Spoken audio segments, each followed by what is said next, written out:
Hey everyone, I just wanted to come on live to do this week's meditation video. So welcome to week 5 of Creating Your Inner Temple. I am so glad you're here and you decided to join me today. Just wanted to say a couple words about the meditation series. We're in week 5 and each week I've been giving you a little practice that you can build on throughout the week until the following week. And I've been sharing each new week on Sundays at 12 Pacific Standard Time at 12 noon. And they're recorded, so you can always go back and re-listen to them. But part of the reason why, well, actually, before I get to that, I just want to share with you that this week's theme is looking at the phrase or the idea of I am. And this comes from probably the most well-known source in the Western world is from the biblical story of Moses, who had an encounter with the burning bush, which was a symbol of God. And he asked God what he should call him, and God replied, I am that I am. And it's such a powerful phrase, and it's not just found in Christianity and Judaism, but in other expressions in world religions, in many different contexts. So I want to share with you a little bit about that today before we get started on our meditation. So the idea is I am that I am includes all possibility. So it's actually referring to all possibilities in consciousness, which is a quantum relationship to consciousness itself. And when we think about God, not like as a person with a name, but a principle of consciousness, which includes everything. And this might be challenging for us as, people that have been conditioned in Western world to think of ourselves as individuals with, individual experience. And of course, this is all true. I'm not saying that our individual experience isn't real, or it's not happening, or it doesn't have significance. But it's pointing to the idea that perhaps our awareness is actually much larger than that. And the way that we've been taught to see things or experience the world from the people around us is actually really narrow. And this is an opportunity for us to fully expand into all possibilities of what it means to be a conscious human being on this planet. And this is in the tail, or like, I don't know, it's not the tail end, but it's actually in the stream of this idea of what it means to be enlightened, or what ascension means. And for a long time this was confusing to me, and I would go to visit these meditation teachers and I would read these books and I would try to understand, like, is it like, we're going to be lifted up from our bodies and taken into this new level of consciousness, which actually was kind of scary because, I like being a human on this planet and experiencing this humanness. It's such a wonderful experience and treasure. So that kind of like invoked a little bit of fear because there's like a lot of mystery in it. Like, what's going to happen to me? But I mean, for me, it's really my understanding has developed to where this idea of enlightenment or ascension isn't the leaving the body. It's actually coming fully into our body. And so it is a conscious unfolding of self as our, in our body. So it's like, what does it mean to be in higher consciousness, fully embodied? And for me, that's what enlightenment is. That's how I interpret the idea of ascension. So this idea of all possibilities is also shown through in the idea of the yogic texts of the Sanskrit phrase or word neti neti, which means I am not this, I am not that. So this is the same concept of I am that I am, except it's through the negation of anything that I can label or see as a concept cannot be me, because consciousness is uncontainable. Like the principle of God consciousness is endless possibility. And that's exactly what each person is expressing, is infinite possibilities of experience, and their life is just one fragment of the whole piece of consciousness. So while, for example, in Vipassana or mindfulness meditation, we focus on having an object of consciousness to rest our awareness on. And so, for example, I can place my attention on the sensation of my breath. So that allows me to bring my awareness back into the present moment. If I've gone off to, the imagined past, or an imagined future that hasn't happened yet, because all we have is now, this present moment. In fact, this is where all life unfolds. And so the idea is, when the mind is identifying with just one concept, it's divided within itself. It doesn't actually remember its nature. So the nature is not the object of consciousness, but the observer of the object. And it doesn't matter where we shine our awareness. Wherever we shine it, the object will appear, whether it's a thought or an actual physical object, like a book, But what has happened is the mind has identified with the object and has forgotten that it's actually the source of the awareness observing the object. So in this 5-week meditation, I've been taking you on a particular type of meditative journey, which is a process. Each week I've been giving you a little practice to build upon the next week, to build a container or a foundation to hold this awareness in. So this is a different type of meditation than Vipassana or mindfulness. And I had mentioned that, I can't remember if it was a week or two ago, but those are also very powerful practices. But what I've noticed for myself personally, and this is where this whole idea of this Inner Temple meditation series came out of, is that there's been times in my life where I've been able to break through this identification with objects and, have that awareness that I am pure awareness. But because the mind and because consensus reality is so powerful, got pulled back into it very easily and got stuck again. And I've realized that the reason why this happened is because I didn't have the container to be with my inner experience. I didn't have the wherewithal, because I had not conditioned my inner world to be able to hold just as much attention as my outer world gets every day. So this is happening through a slow scaffolding process where we're building our ability to hold our inner experience as well as we hold our outer experience, what appears to be reality. And I'm not saying it's not real or it doesn't exist. Of course it does. But there is an inner world which is just as real.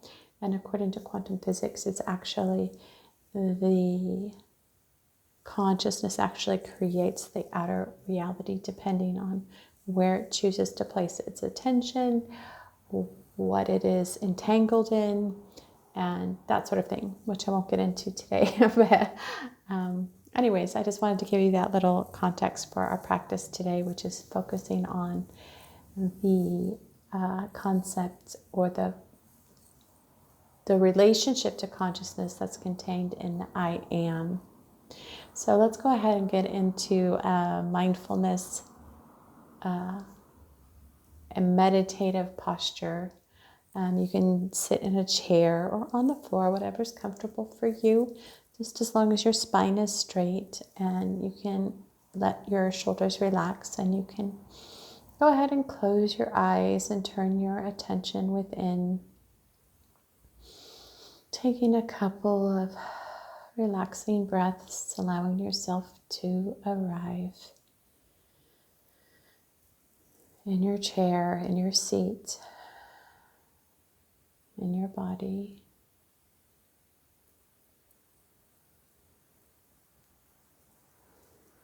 And see if you can take a couple of breaths all the way down to your belly, your diaphragm, feeling your ribs expand. And then as you exhale, feeling your ribs fall back in.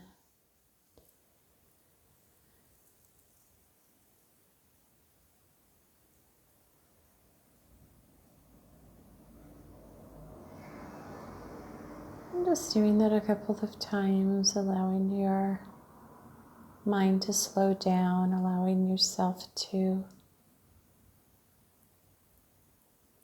arrive in your body.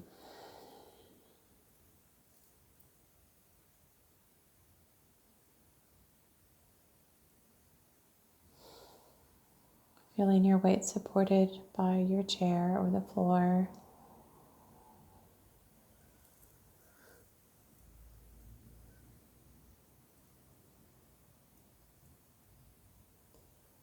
And then when you're done, you can just breathe normally.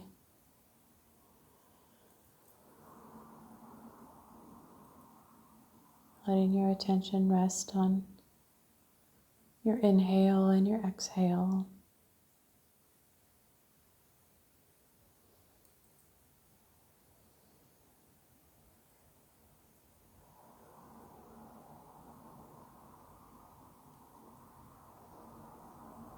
I'm going to invite you now to bring your attention down to the base of your spine, your root chakra. And you can imagine a cord, a grounding cord, stretching from the base of your spine down through the floor into the earth, rooting down all the way through all the layers of the earth, all the way down to the central crystal core,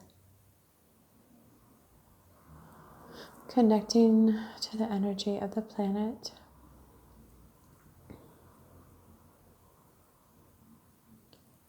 Because the earth exists in our consciousness, it is part of our consciousness. It is the great supporter, life giver, generative, abundant energy in which we have been given this life.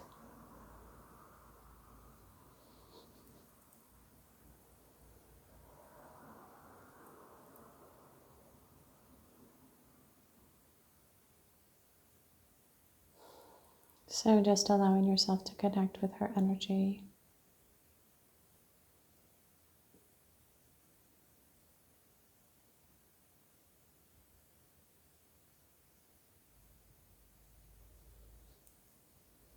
And I invite you now to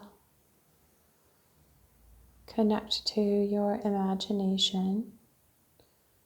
Your imagination is this container of infinite possibility. It is the place and the medium in which we connect with our higher self, our subconscious mind,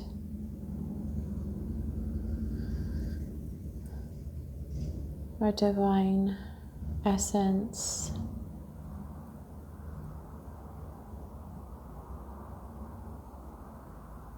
I image, I imagine the source of all creation.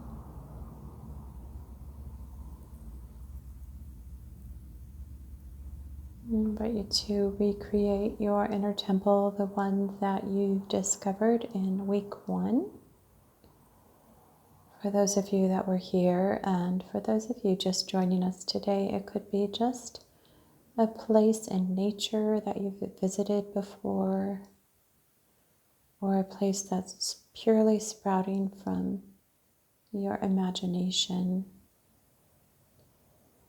Could be a building, just a place where you feel safe, protected, a place that feels like home to you. This is your inner sanctuary, a place that's perfectly created just for you.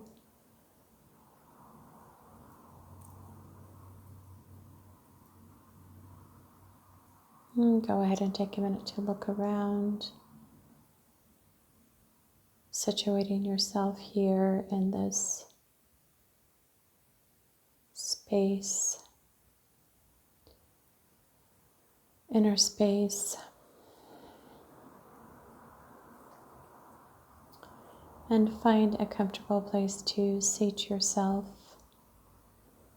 in your temple. Take a moment to locate your altar, the altar of your heart, in the center of this temple.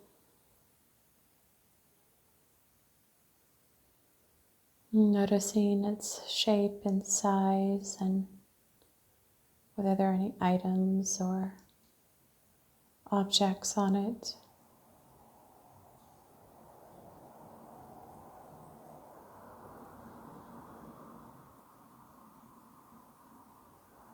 Creating it in any way that seems royal or sovereign, empowering.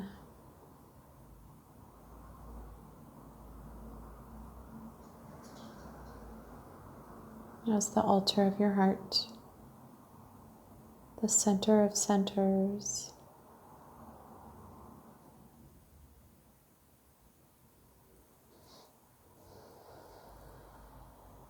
And I invite you now to call in your highest self, the wisest part of you. Whether this is an actual physical presence or a color or an object or an animal, whatever embodies this highest part of yourself.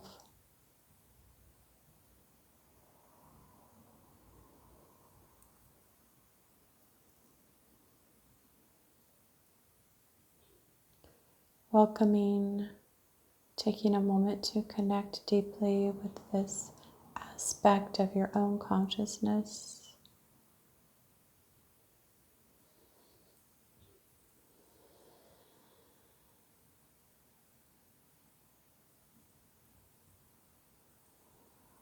Feeling its regenerative qualities, expansiveness.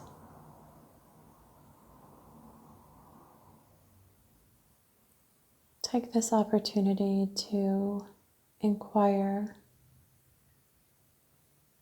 with this I am presence, which is you, into what you are creating for yourself as a being on this planet at this particular time. The purpose that you came to embody here on this planet, to be in service of those around you.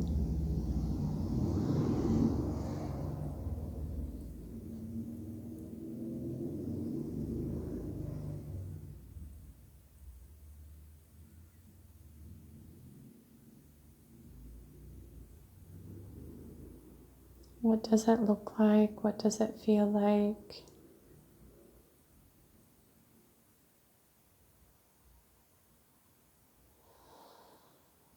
Take this time to receive any particular messages, wisdom, insight, permission, perhaps a sense of freedom to embrace this part of yourself.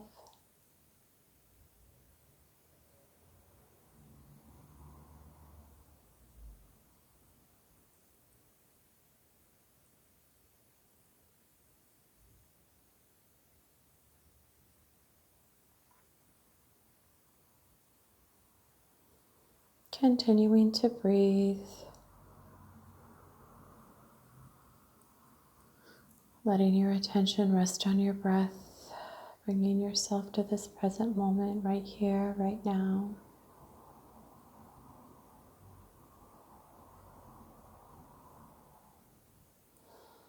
With the fullness of this I am.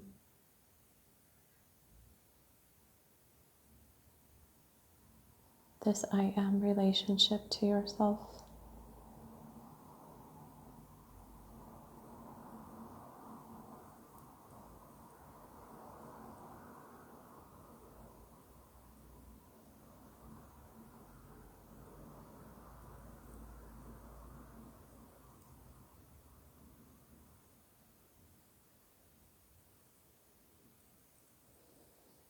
And you can go ahead and take as much time as you'd like to stay here today. Remembering that you can come back to this place throughout the days and weeks to come at any time that you would like.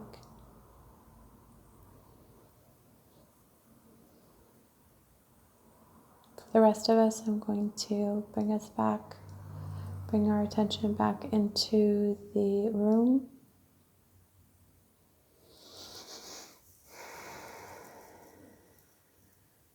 Perhaps thanking your highest self for coming to visit you today with a sense of gratitude and thanksgiving.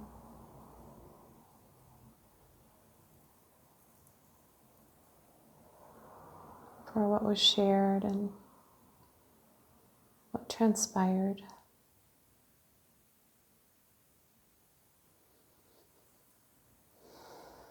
And when you're ready and at your own pace, you can slowly begin to wiggle your fingers and your toes, bringing your awareness back into your body. And when you're ready, letting your eyes open softly.